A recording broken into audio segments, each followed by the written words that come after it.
Уфимский хоспис готов более чем наполовину. Сегодня строительную площадку посетил глава республики Ради Хабиров. Поблагодарил меценатов, поддержавших строительство столь нужного региону объекта для оказания паллиативной помощи детям и взрослым.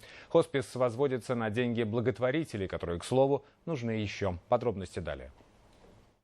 Маленький мой мальчик, любимый сыночек. Ответить маме малыш не может. У 6-летнего Богдана ДЦП и еще огромный список сопутствующих диагнозов. Но от каждого «люблю» на лице мальчика улыбка, которая говорит больше, чем слова. Они так и живут. Что происходит с сыном, Лилия чувствует почти телепатически. Ребенка с такими повышенными потребностями не берут в детский сад. Сложно найти даже просто сиделку на дом. Какая бы любящая ни была мама, она тоже нуждается в передышке.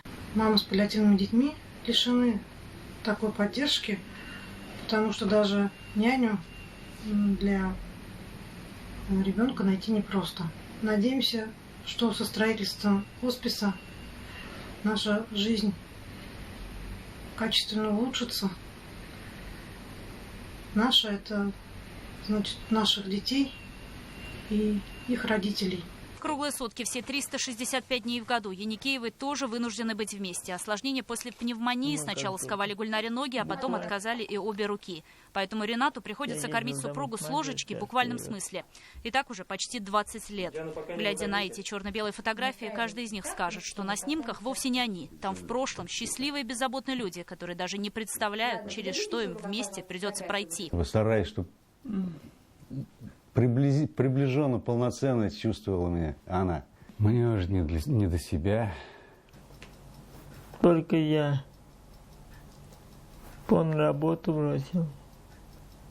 Ему для сторон... Какие-то там проблемы с здоровьем у меня нету, я себе не могу позволить такой роскоши. Например, вот, да, на операции я ни на какие вот.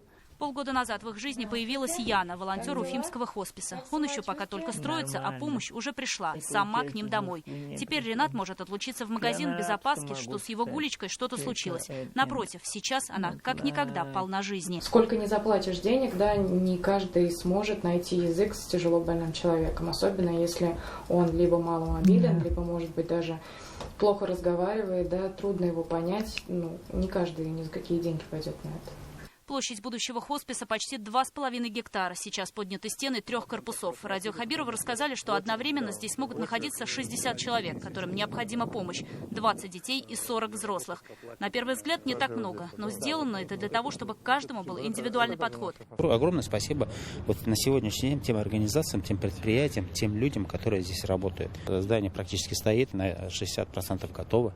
И мы готовы в течение полугода его достроить, и они сдадут. Строительство хосписа ведут на пожертвования бизнесменов и частных лиц. Многие компании поддержали проект своими услугами и продукцией. Ради Хабиров поблагодарил меценатов за вклад в одно общее большое дело.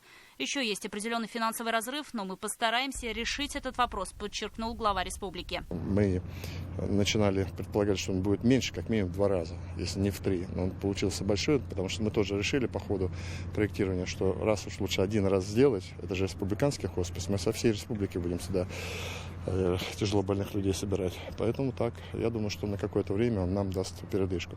А потом в будущие годы посмотрим, если будет потребность. Мы же всегда здесь строим, потом где-то там уже в другом городе. Так, наверное, сделаем. Для взрослых здесь 2-, 3- и 4-местные палаты. Для детей одноместные комнаты, вместе с ними смогут жить и родители. Так ребенок точно не почувствует себя в одиночестве. Задумка такая, что палаты вовсе и не должны быть похожи на них. Внутри непривычные для медучреждения торшеры, диваны, игрушки и шторы на окнах, как дома. Фасад здания тоже будет отличаться от обычных медучреждений. Их выполнят в светлых тонах, а прилегающую территорию благоустроят, и она будет больше похожа на парк. Альбина Хайруллина, Наталья Ярина, Артур Ханов. Новости. Уфа.